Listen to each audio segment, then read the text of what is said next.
என் இனிய தமிழ் நண்பர்களே, தெய்வீக குரலில் மன்னிப்பு என்ற இந்த தலைப்பில் மீண்டும் உங்களை சந்திப்பதில் மனம் மகிழும் டாக்டர் எம் சந்திரசேகரன், சிறிய மீனாட்சி புத்தமனை, ஓமலூர். இப்பகுதியில் நாம் திருவள்ளுவர் எழுதிய குரல்களுக்குண்டான சிறுகதைகளை பார்த்து வருகிறோம். இக்கால மனித வாழ்வில் அன்றாடம் நடைபெறும் வாழ்வு நிகழ்வுகளை இக்கதைகளின் பொருளாக கொடுத்துள்ளதால் திருக்குறள் கருத்துக்கள் எப்பொழுதும் பொருந்தும் என்பதை நாம் உணரலாம். குரலின் கருத்தையும் கதையும் இணைந்து ரசிக்க கேட்டுக்கொள்கிறேன். தற்போது அவர் எழுதிய துறவு அதிகாரத்தில் முதல் குரல். இது எண்ணிக்கைப்படி 341 குரல். குரல் என்னவென்றால், யாதெனின் நீங்கியான் நோதல் அதனின் இளன். இதன் பொருள் என்னவென்றால், எந்தெந்த பொருள்களின் மேல் விருப்பம் இல்லாதவனாய் விளங்குகின்றானோ அவர் அந்தந்த பொருள்களால் துன்பம் அடைய மாட்டான். கதையை பார்ப்போம். கணேஷ், சுகேஷ் 7ஆம் வகுப்பு கான்வென்ட் மாணவர்கள். கணேஷ் மிடில் கிளாஸ் சிவா பார்வதி தம்பதியினரின் ஒரே மகன். ஆனால் அவர்களது குடும்பம் பெரியது. சிவாவின் பெற்றோர், அவரது ஒரு சகோதரன், 2 சகோதரிகள். பார்வதியின் பெற்றோர் வேறு பிள்ளைகள் இல்லாததால் இங்கேயே மகளிடம் உள்ளார்கள். வருவாய் குடும்ப செலவுக்கு மட்டுமே இருக்கும். பார்வதி தையல் வேலை செய்து கணேஷ் கான்வென்ட் பள்ளியில் படிக்க உதவி செய்கிறாள். சுகேஷ் பணக்கார குடும்பத்தின் செல்ல பிள்ளை. காரில் வருவான். கணேஷ் படிப்பில் முதல் ரேங்க். சுகேஷ் விளையாட்டு போட்டிகளில் முதல் ரேங்க். இருவரும் இணை பிரியாத நண்பர்கள். பள்ளி ஆசிரியர்களுக்கு இவர்கள் இருவரும் பிடித்தவர்கள். கணேஷ், சுகேஷ் அணியும் மாடர்ன் உடைகள், கடிகாரங்கள், செல்போன், காலணிகள், சென்ட் என எல்லாவற்றையும் பார்த்து தனக்கு இதுபோல் ஒன்று கூட இல்லையே என்று நினைப்பான். ஆனால் இம்மாதிரி நல்ல கான்வென்ட்டில் படிப்பு படிக்க முடிந்ததற்கு சந்தோஷப்பட்டான்.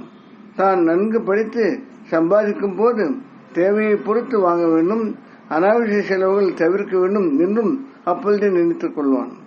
ஒரு முறை சுற்றுலா சென்ற போது பார்க்கில் கணேஷ், சுகேஷ் விளையாடும் போது சுகேஷ் கீழே விழ அவன் பாக்கெட்டில் இருந்து ரூபாய் நோட்டுகள் கீழே விழுந்தன. சுகேஷ் அவற்றை எடுக்க குனிந்த போது கழுத்தில் மொத்தமாக அவன் அணிந்த தங்க செயின் பனியனை மீறி வெளியே தெரிந்தது. அங்கு வந்த ஆசிரியர் சுகேஷை தூக்கி நிறுத்தி, இப்படி சிறு வயதில் தங்க செயின் பணம் வைத்திருக்க கூடாது என்று கூறி இது நல்லதல்ல என்று அறிவுரை கூறி சென்றார். ஆனால் சுகேஷ் இதை காதில் போட்டுக் கொள்ளவே இல்லை. சுகேஷ் இயற்கையாகவே செலவாளி, ஆடம்பர பிரியனான அவன் ஸ்போர்ட்ஸ் செயல்பாடுகளால் பலம் உள்ளவனாகவும் இருந்தான். ஒருமுறை பள்ளி நாடகத்தில் இருவரும் நடித்தனர். அதற்கான ஒத்திகையை பள்ளி நேரம் முடிந்த பிறகு பள்ளி வளாக மரத்தடியில் பார்த்து கொண்டிருந்தனர். அப்போது 2 முரடர்கள் இவர்களை பார்த்து பேசிக் கொண்டிருப்பதை இவர்கள் கவனித்தனர். ஒற்றிகை முடிந்து திரும்பும் போது வேகமாக வந்த காரில் வந்த அந்த முரடர்கள் ஒருவன் கணேஷை வண்டிக்குள் இழுத்துக் கொள்ள சுகேஷ் அடித்து போராடினாலும் கார் நகர்ந்து விட்டது.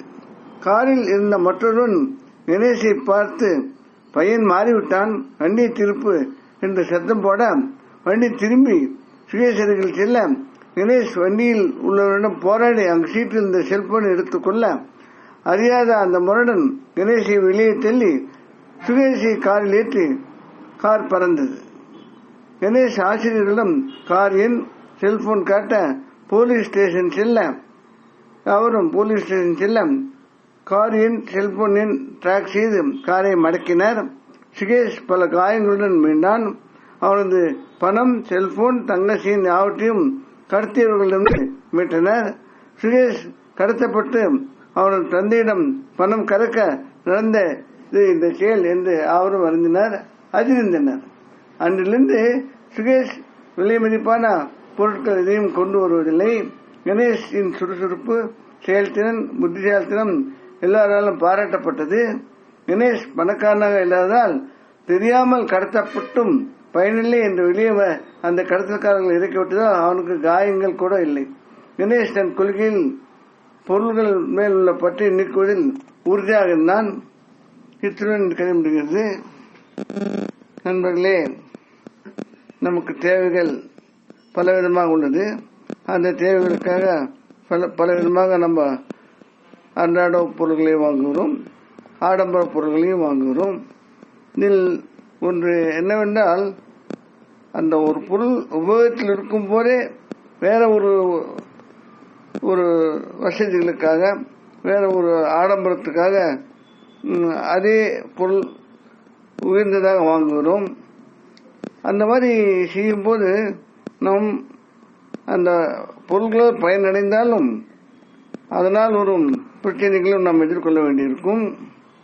இது இந்த மனப்பான்மை பொருள்களில் மட்டுமில்ல, அதாவது வாழ்வில், நட்பில், உறவில், தொழிலில், பணம் சேமிப்பதில், செலவு செய்வதில், இந்த வாழ்வின் எல்லா கோணங்களிலும் இந்த தாற்பயம் பொருந்தும். பொதுவாக பணம் சம்பாதிப்பதில் எவ்வளவு அக்கறை உண்டோ அந்த அளவு அக்கறை பொருள்கள் வாங்குவதில், உபயோகிப்பதில் இருக்க வேண்டும். பணம் சம்பாதித்து நாமும் பயன்பட்டு மற்றவர்களுக்கு உதவி செய்வதற்கு ஒரு சூழ்நிலைகள் நாம் உண்டாக்கிக் கொள்ள வேண்டும்.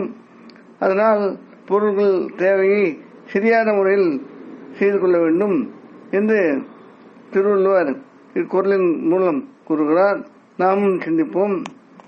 வேறொரு குரலுடன், கதையுடன், கருத்துடன் மீண்டும் உங்களை சந்திக்க விரும்பும் டாக்டர் எம். சந்திரசேகரன், ஸ்ரீ மீனாட்சி மருத்துவமனை, ஓமலூர். இக்கதையில் வரும் கருத்தும் பொருளும் படங்களும் கதையும் யாவும் கற்பனையானவை, யாரையும் எதையும் எப்படியும் குறிப்பிடுவது அல்ல. இக்கதையில் வரும் படங்கள் வலைதளம், ChatGPT, நெட் போன்றவற்றில் எடுக்கப்பட்டது. அவற்றை பயிற்சிக்க எங்களது மனமான நன்றி. மனங்கவர் முருகனால் தமிழ் மேலும் வளர்ந்த மக்கள் நலம் பெற, நல்வாழ்வு பெற வேண்டி விடைபெறுகிறேன். வாழ்க தமிழ், வாழ்க திருவள்ளுவர், வாழ்க திருவள்ளுவர் எண்ணங்கள் செயல்களும். வணக்கம்.